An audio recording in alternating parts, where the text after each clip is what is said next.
Fragmented thoughts.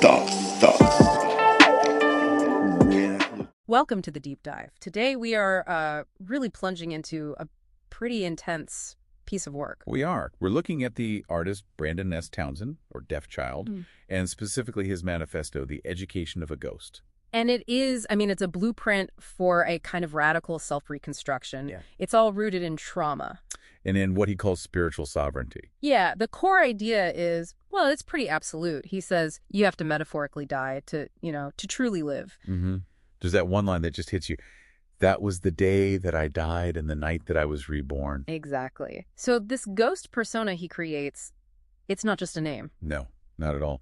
It's someone who has consciously wiped the slate clean. They've erased the identity that society gave them. And because he throws out all external context, we really have to look at this as like a closed system. Right. It's someone saying my world, my rules, and then building a new reality entirely from the inside. So let's talk about that reality. How does he actually navigate it? The central idea seems to be this pursuit of light, but it's done through darkness, not by running away from it. And that's the gray.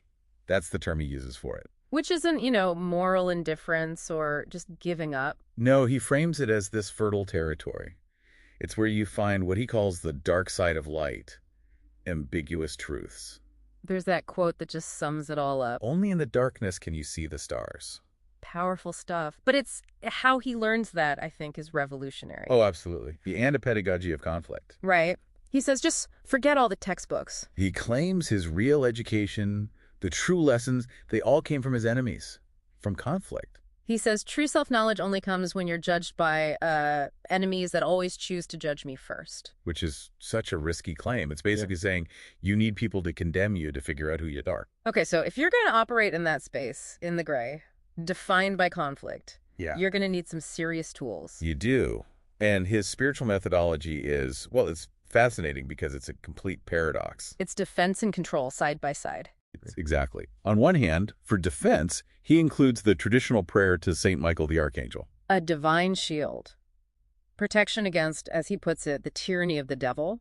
Very straightforward. Very. But then right next to that is the complete opposite. It's a mechanism for control, and it's linked to the Lesser Key of Solomon. For anyone who doesn't know, that's a grimoire. It's about goetia, which is the practice of summoning and, well, controlling spiritual entities to gain knowledge.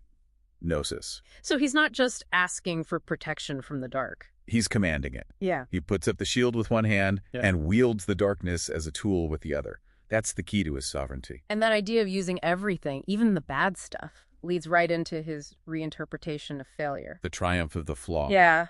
All the mistakes, the hardships, they're not things to regret. They're the building materials for the new self. Mm-hmm. He has that line about the screw-up being what carved out that empty space to give room to that real knowledge to take its place. So failure is what makes room for truth. It creates the void that has to be filled. And this is what produces the final self, the architect. The architect who designs the blueprint of his new life from his own struggles and transgressions. Right. He's saying that the road of my choice is made, no matter how painful, was the necessary curriculum. Sin and suffering weren't obstacles, they were the lesson plan. So after all that, what does this mean for you, the listener? The end point of this journey is the ghost, an entity that's like totally free from outside judgment. It exists only as knowledge known that I am true, a self built entirely by confronting and integrating its own shadow. It's a heavy concept. It is. And I think the final thought, the real challenge DefChild leaves you with is this. The whole document validates the wound. Right. So if true knowledge requires using every dark part of your past, what part of your own history, the part you've been taught to regret or hide, what if that's actually the most essential piece of your personal blueprint?